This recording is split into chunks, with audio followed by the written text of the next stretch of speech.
शाहरुख खान की कल हो ना हो कई लोगों के लिए एक स्पेशल फिल्म है। इसकी थीम, इसका म्यूजिक, इसका नॉस्टैल्जिया कई लोगों के दिल के करीब है।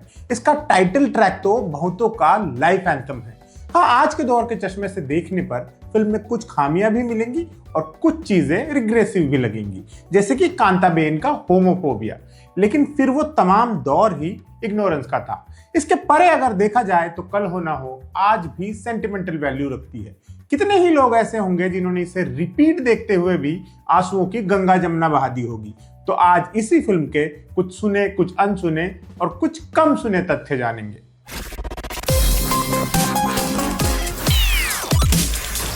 कल हो ना हो फिल्म का ओरिजिनल नाम कुछ और ही तय किया गया था। वो था कभी अलविदा ना कहना। बाद में करण जौहर ने इसे बदल दिया। कल हो ना हो टाइटल भी एक गाने से लिया गया है। सैफ अली खान काजोल की एक फिल्म आई थी हमेशा। इसमें एक गाना था, ऐसा मिलन कल हो ना हो। वहीं से आया है ये टाइटल। कभी अलविदा ना कहना टाइटल करण जौहर ने बाद में इस्तेमाल कर लिया, ये तो आपकी समझ में आ ही गया होगा। डायरेक्टर निखिल आडवाणी की ये डेब्यू फिल्म थी। इससे पहले वो इस रात की सुबह नहीं, कुछ कुछ होता है और मोहब्बत जैसी फिल्मों में असिस्टेंट डायरेक्टर रह चुके थे। अपनी पहली फिल्म के तौर पर वो शाहरुख के साथ एक स्पाई थ्रिलर फिल्म बनाना चाहते थे जो कश्मीर में सेट हो। उन्होंने यश जौहर और करण जौहर से पहला ड्राफ्ट भी शेयर किया था, लेकिन उन दोनों को इस सब्जेक्ट कंट्रोवर्शियल लगा। उन्होंने ऐसे रिस्की सब्जेक्ट के साथ डेब्यू न करने की सलाह दी। कभी खुशी कभी गम के बाद करण जौहर एक कूल फिल्म बनाना चाहते थे जो उनकी पिछली फिल्मों से हटके हो। इसी वजह से उन्होंने कल हो ना हो लिखी थी। जब निखिल की स्पाई थ्रिलर रिजेक्ट हुई तो करण ने अपनी स्क्रिप्ट उन्हें डायरेक्ट करने का ऑफर दे दिया। निखिल ने एक शर्त पर हामी भर दी कि वो अपने हिसाब से फिल्म बनाएंगे। यूं निखिल के हाथ लगी कल हो ना हो। बाद में फिल्म बनते वक्त करण जौहर को लगा भी कि ये फिल्म उन्हीं को बनानी चाहिए थी, लेकिन मुलायजे में उन्होंने निखिल से कुछ कहा नहीं और फिल्म उन्हीं को बनाने दी। कल हो ना हो में रोहित का जो किरदार सैफ अली खान ने निभाया, उसके लिए पहली पसंद सलमान खान थे।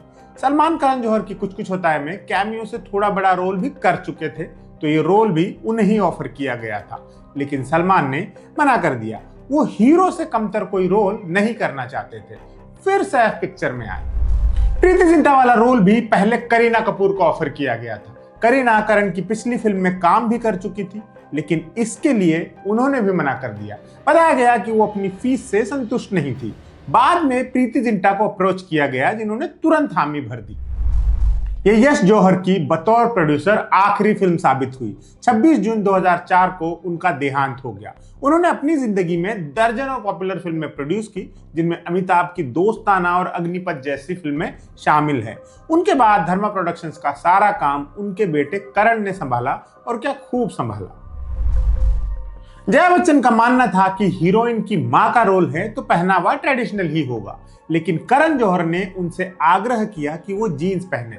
ये दर्शकों को कुछ अनयूजुअल और अलग देखने का एहसास होता और ये समझ आता कि ये किरदार कुछ हटके है, सेल्फ मेड है। जया बच्चन ने करण से बेहिचक कहा कि अगर तुम ऐसा चाहते हो तो ऐसा ही होगा। कल हो ना हो की शूटिंग शुरू होने के 4 दिन बाद ही शाहरुख खान बीमार पड़ गए, काफी ज्यादा बीमार। उन्होंने करण जौहर से कहा कि वो ये प्रोजेक्ट नहीं कर पाएंगे, लेकिन निखिल आडवाणी ने करण जौहर से रिक्वेस्ट की कि शाहरुख के ठीक होने का वेट करते हैं। शाहरुख के पूरी तरह ठीक होने में 6 महीने का वक्त लग गया, लेकिन जौहर और आडवाणी ने उनका इंतजार किया और आखिरकार उन्हीं के साथ फिल्म बनाई।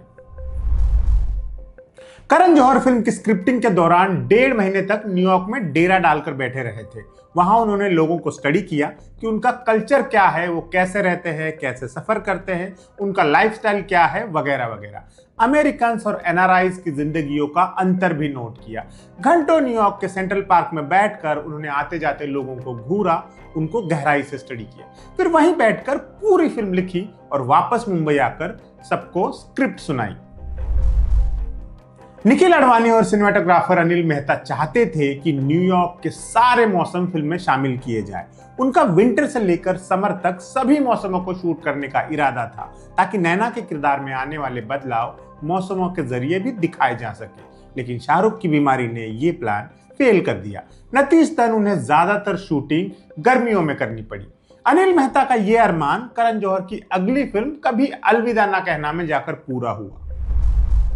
फिल्म की शूटिंग न्यूयॉर्क के अलग अलग इलाकों में हुई है, जैसे 5 बरोज और लॉन्ग आइलैंड के इलाके। इसके अलावा अमन और नैना के घर जिस सड़क पर थे वो ब्रुकलिन में थी। फिल्म यूनिट के कई लोग 2 हफ्तों तक लोकल घरों में रहे थे। इसके अलावा फिल्म का काफी हिस्सा मुंबई के स्टूडियो में भी शूट हुआ। फिल्म का सबसे आखिरी में शूट होने वाला टुकड़ा था माही वे गाना। करण जौहर ने इंटरनेशनल कॉपीराइट नियमों का ईमानदारी से पालन किया, जिसका कि बॉलीवुड के मेकर्स में कोई चलन ही नहीं था। उन्होंने रॉय ऑर्बिसन के गाने ओ प्रिटी वुमन को नए सिरे से बनाने के लिए बाकायदा जरूरी लोगों से परमिशन हासिल की। उसी के बाद प्रिटी वुमन गाना बनाया गया, जो कि काफी हिट नंबर रहा। पहले जया बच्चन के रोल के लिए नीतू सिंह को अप्रोच किया गया था। उन्हें जेनिफर का कैरेक्टर पसंद नहीं आया तो उन्होंने मना कर दिया। फिर ये रोल जया बच्चन के पास गया। वो भी शुरुआत में हिचक रही थी। फिर उन्हें निखिल आडवाणी ने भरोसा दिलाया कि वो इस फिल्म को ऋषिकेश मुखर्जी और गुलजार के स्टाइल में बनाएंगे। तब जाकर उन्होंने हामी भरी। ये दोनों ही जया बच्चन के फेवरेट डायरेक्टर्स रहे हैं। इसी तरह जेनिफर की सास के रोल के लिए पहले फरीदा जलाल को अप्रोच किया गया था, लेकिन उन्होंने भी इनकार कर दिया। वो स्क्रीन पर जया बच्चन की सास नहीं बनना चाहती थी। हाल ही में उन्होंने कभी खुशी कभी गम की थी, जिसमें उनका जया बच्चन की हम उम्र औरत का रोल था। ऐसे में उन्होंने ये रोल छोड़ देना ही बेहतर समझा। इसके बाद सुषमा सेठ को लाया गया। कल हो ना हो में प्रीति जिंटा की छोटी बहन जिया का किरदार निभाया था झनक शुक्ला ने। फिल्म में वो जिन गुड्डे गुड़ियों से खेलती रहती हैं, उनके कपड़े प्रीति जिंटा ने खुद डिजाइन किए थे। ड्रेस डिजाइनिंग प्रीति जिंटा का शौक रहा है, जिसे उन्होंने कल हो ना हो के सेट पर यूं पूरा कर लिया। फिल्म का एक बेहद प्यारा गाना कुछ तो हुआ है न्यूयॉर्क में नहीं बल्कि कनाडा के टोरंटो में शूट हुआ है। इसे शूट करने में 8 दिन का लंबा समय लगा था।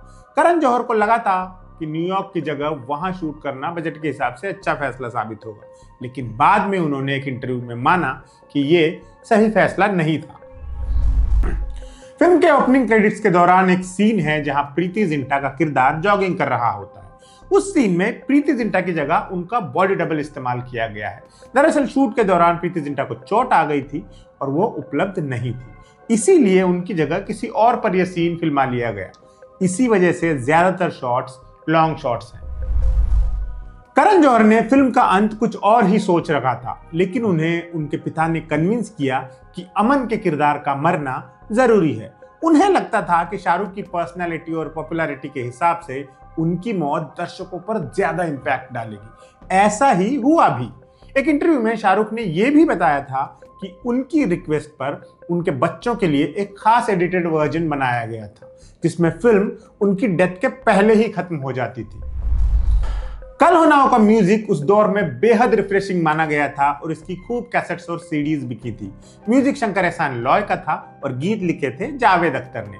जावेद साहब का लिखा और सोनू निगम का गाया टाइटल ट्रैक तो हिंदी सिनेमा में अमर हो गया है। बेहद सिंपल शब्दों में उन्होंने जीवन का फलसफा समझा दिया था। हर पल यहाँ जी भर जियो, जो है समा कल हो ना हो। वाह! इसका थीम म्यूजिक रिंगटोन बनकर भारत के लाखों मोबाइल फोन्स में पहुंच गया था, जिसमें हार्ट बीट का साउंड हुआ करता था। आप में से कईयों को याद भी होगा। खुद मेरे नोकिया 2300 फोन में लंबे अरसे तक यही रिंगटोन थी। फिल्म के टाइटल ट्रैक की धुन लॉय मेंडोजा ने पुणे की जर्मन बेकरी में बैठकर बनाई थी। उस वक्त निखिल आडवाणी उनके साथ ही थे। दरअसल आडवाणी टाइटल ट्रैक के लिए कोई ऐसी धुन चाहते थे जैसी टाइटैनिक के गाने की थी। सेलिन डियोन का आइकॉनिक गाना my heart will go on.